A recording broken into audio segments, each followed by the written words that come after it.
Hello students, हम लोग organic का जो चैप्टर पढ़ रहे हैं हेलो एल्केन व हेलो एरीन। इसमें अब तक हम क्या पढ़ चुके हैं?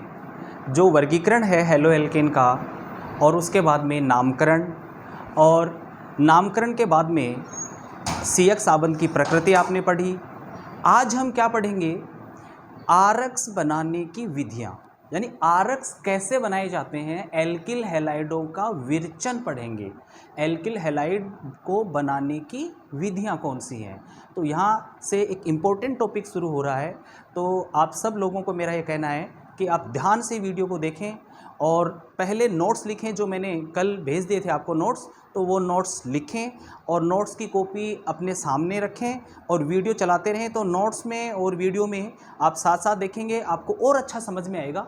तो ध्यान ये रहे कि नोट्स जो आपको पहले भेजे जा रहे हैं वो रिटर्न में आपको लिखने हैं और उसके बाद में वीडियो में आपको समझना है। ठीक है बेटा? तो चलो आज हम शुरू करते हैं आरक्स बनाने की विधियाँ, यानी आरक्स का विरचन।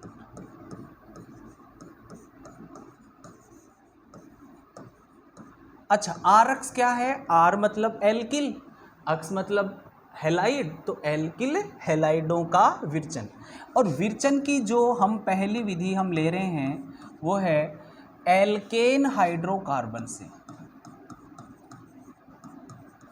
एल्केन से। ठीक है, इसको हम ये नाम दे सकते हैं हाइड्रोकार्बनों से, हाइड्रोकार्बनों से। तो और हाइड्रोकार्बन में पहला कौन सा ले रहे हैं? एल्केन। कि एल्केन हाइड्रोकार्बन से हमें आरक्स बनाना हो तो हम कैसे बनाएं? तो देखिए, एल्केन नाम आती है आपके दिमाग में क्या बात आती है? Alkane, methane, ethane, propane, butane, है ना, ये सब। तो इनसे हमें आरक्स बनाना है। तो बेटे जी, हम एल्केन का पहला सदस्य मेथेन लेते हैं, CH4, है ना, मेथेन।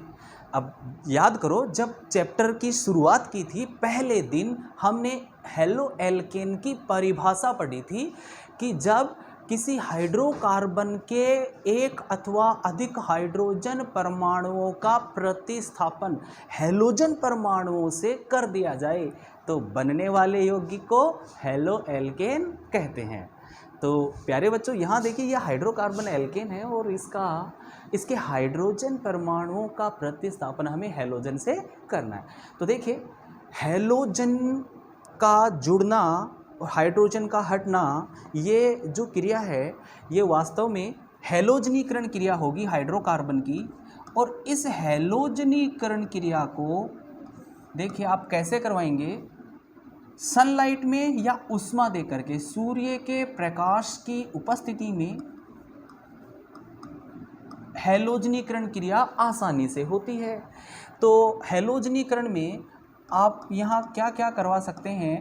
क्लोरीनीकरण, यानी क्लोरीन जोड़ सकते हैं, या ब्रोमीनीकरण और आयोडीनीकरण।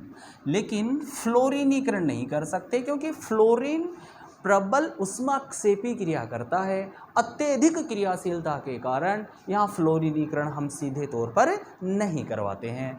तो मेरे बच्चों, हैलोजनीकरण में ये जो हैलोजन है इस CH4 के एक हाइड्रोजन का प्रतिस्थापन करेगा और हैलोजन स्वयं आ जाएगा उस हाइड्रोजन की जगह। तो बनने वाला यौगिक होगा CH3 अक्स।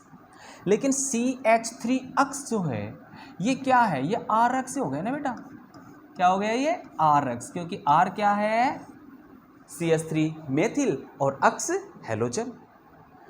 अब हम एग्जाम्पल लें कि अक्स2 का मतलब हम क्लोरीन मानकर चलें कि CH4 प्लस Cl2, अच्छा HNu ऐसे भी लिख सकते हो ना प्रकाश के लिए। तो एक क्लोरीन परमाणु एक हाइड्रोजन का क्या करेगा? प्रतिस्थापन। तो बेटा CH4 में से एक हाइड्रोजन हटेगा तो बचेगा क्या? CH3। क्या बचेगा? CH3। और उस हटे हुए हाइड्रोजन की जगह जुड़ेगा कौन? क्लोरीन। और जो हाइड्रोजन हटा है वो Cl2 में से जो एक क्लोरीन परमाणु होगा वो हाइड्रोजन हट करके और वो क्या बनाएगा, HCl। तो इसको हम कहेंगे उप उत्पाद। HCl निकल रहा है, H यहाँ से, एक Cl यहाँ से, तो HCl उप उत्पाद के रूप में, और CH3 से दूसरा क्लोरीन परमाणु जुड़कर क्या बनाएगा, CH3Cl। बेटे जी ध्यान ये रखना है कि जो क्रिया हम यहाँ बोर्ड पे समझ रहे हैं, ये क्रिया वास्तव में जब किसी पात्र में हम करवाते हैं तो उस समय क्या होता है कि जैसे मान लीजिए ये टेस्ट ट्यूब है ना, और इसमें ये CH4 और क्लोरीन यहाँ पर मिक्सअप हैं। तो क्लोरीन और CH4 की जब ये क्रिया होती है तो प्रारंभिक स्टेप में CH3Cl बनता है, लेकिन सनलाइट लगातार उसे मिल रही है और क्लोरीन और भी अधिक मात्रा में मौजूद है, तो बने हुए CH3Cl से पुनः क्लोरीन क्रिया करेगी। पुनः क्यों? क्योंकि CH3 में भी तो हाइड्रोजन परमाणु है ना, उनका भी प्रतिस्थापन हो सकता है, इसलिए क्रिया और आगे बढ़ेगी। और क्रिया में आगे क्या बनेगा वो देखिए आप, कि अगर क्लोरीन एक्सेस है, अधिक मात्रा में है, तो एक हाइड्रोजन और एक क्लोरीन माइनस HCl, और दूसरा क्लोरीन उस हाइड्रोजन की जगह लेगा तो क्या बनाएगा, ध्यान से सोचिए, CH3 में से एक हाइड्रोजन निष्कासित हो तो बचा हुआ ग्रुप होगा CH2, और एक क्लोरीन पहले से है और दूसरा एक हाइड्रोजन हटने से दूसरा क्लोरीन भी इस पे जुड़ेगा, तो बनने वाला यौगिक क्या होगा, CH2Cl2, डाइक्लोरोमेथेन।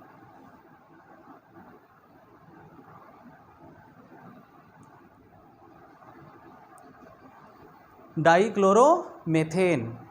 तो मेरे बच्चों यहाँ जो ये डाइक्लोरोमेथेन बना है, ये पुनः Cl2 से क्रिया करेगा प्रकाश की उपस्थिति में, तो क्या होगा कि जो बचे हुए दो हाइड्रोजन हैं उनमें से फिर एक हाइड्रोजन का प्रतिस्थापन होगा और फिर क्या निकलेगा, HCl।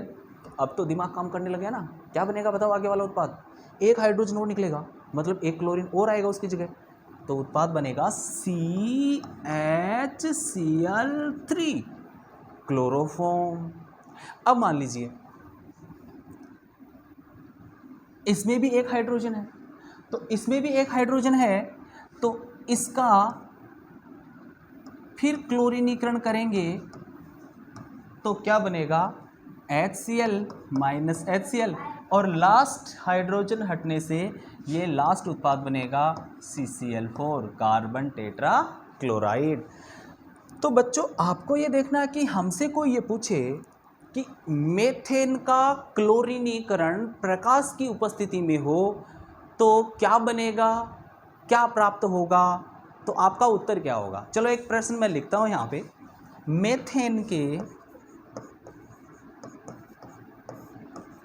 मेथेन के मुक्त मूलक क्लोरीनीकरण से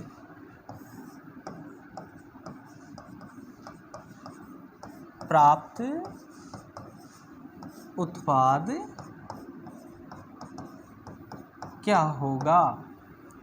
ठीक है, अगर सीधा प्रश्न है तो आप आंसर देंगे कि CH3Cl ये भी बनेगा, कुछ मात्रा में CH2Cl2 भी बनेगा, कुछ मात्रा में CHCl3 ये भी बनेगा, और कुछ मात्रा में CCl4 भी बनेगा। यानी इन सभी उत्पादों का मिश्रण बनता है, इससे किसी एक उत्पाद की प्राप्ति संभव नहीं है इस क्रिया से। तो उत्पादों में ये भी और ये बनेगा। तो अगर हमारे पास ऑप्शन हो और उसमें हो कि उपरोक्त सभी, तो ऑप्शन में उपरोक्त सभी वाला जो ऑप्शन होगा वो सही होगा। अब इस पर भी कुछ और ऐसे प्रश्न बन सकते हैं, जैसे दूसरा प्रश्न मैं आपसे पूछूं कि यही मेथेन का मुक्त मूलक क्लोरीनीकरण है जो हमने यहाँ पे किया है। तो ये मुक्त मूलक शब्द है, इसको मैं समझाऊंगा अभी, ठीक है ना। ये क्या है और कैसे क्यों कहा गया है इसको ऐसा, क्योंकि ये जो क्रिया हुई है इसकी जो क्रिया विधि है वो मुक्त मूलक क्रिया विधि है। तो मुक्त मूलक कैसे बने हैं ये हम देखेंगे। तो अभी प्रश्न सेकंड जो मैं आपको बताने जा रहा हूँ वो देखिए कि मेथेन के मुक्त मूलक क्लोरीनीकरण से प्राप्त उत्पाद क्या होगा यदि Cl2 आधिक्य में लिया जाए। Cl2 आधिक्य में लिया जाए तो प्राप्त उत्पाद क्या होगा। अब आप सोचो कि सर अभी तो आपने कहा था कि चारों ही बनेंगे, किसी एक उत्पाद की प्राप्ति संभव नहीं है, तो इस वाले प्रश्न के आंसर में हम क्या बोलें। तो देखो बच्चों, अगर क्लोरीन आधिक्य में हो, जरा सोचो क्लोरीन आधिक्य में हो तो क्लोरीन देखिए बार बार क्रिया कर रहा है।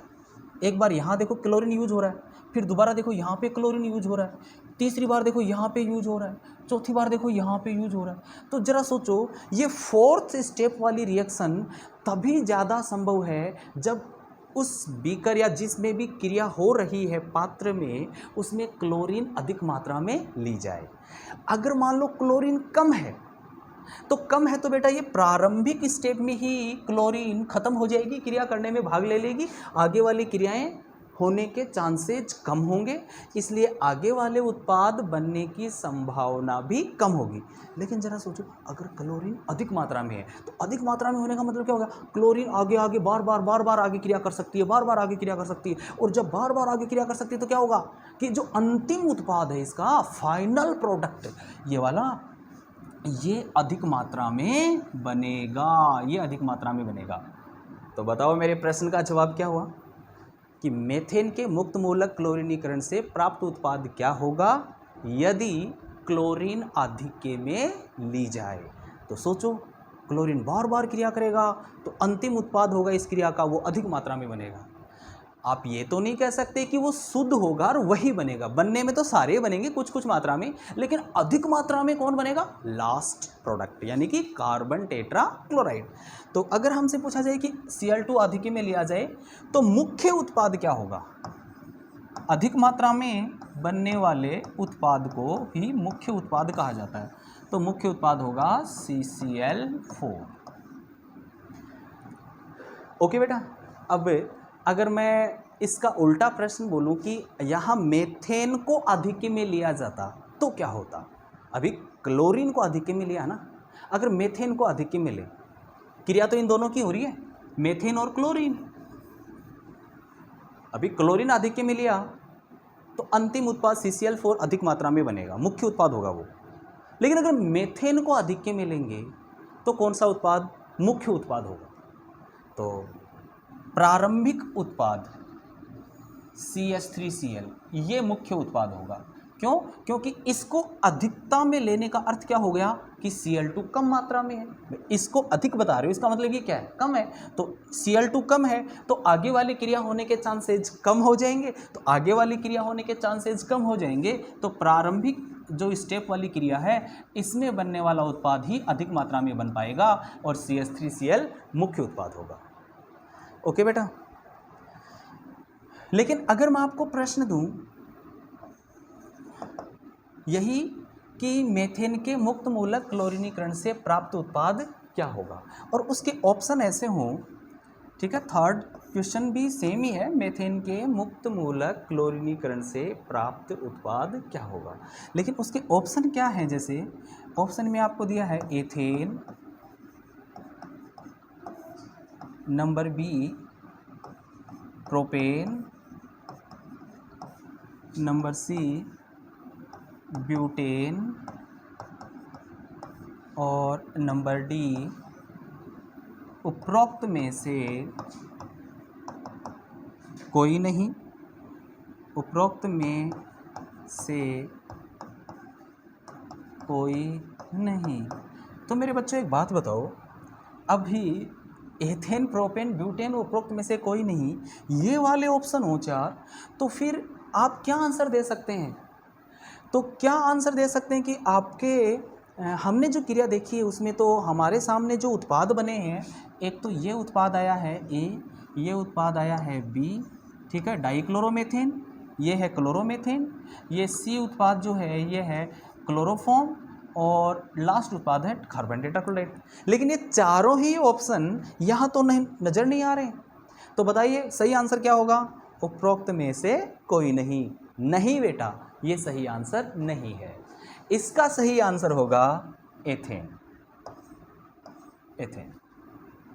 अब ऐसा भला कैसे हो सकता है कि जब क्रिया में ये सब बन रहे हैं एथेन तो कहीं नज़र नहीं आ रहा? क्योंकि एथेन का सूत्र होता है CH3CH3, तो ऐसा उत्पाद तो कहीं नहीं है। तो ये ऐसे कॉम्पिटिटिव एग्जामिनेशन में सवाल पूछे जाते हैं, तो इसमें एथेन बनने की संभावना कैसे हो सकती है और कैसे एथेन बन सकता है, ये हमें देखना है। तो बेटे जी, अगली क्लास में आप ये देख पाएंगे कि आखिर इस प्रश्न का उत्तर ये क्यों हुआ और एथेन इसमें उप उत्पाद के रूप में क्यों और कैसे प्राप्त होता है। ओके बेटा, थैंक यू।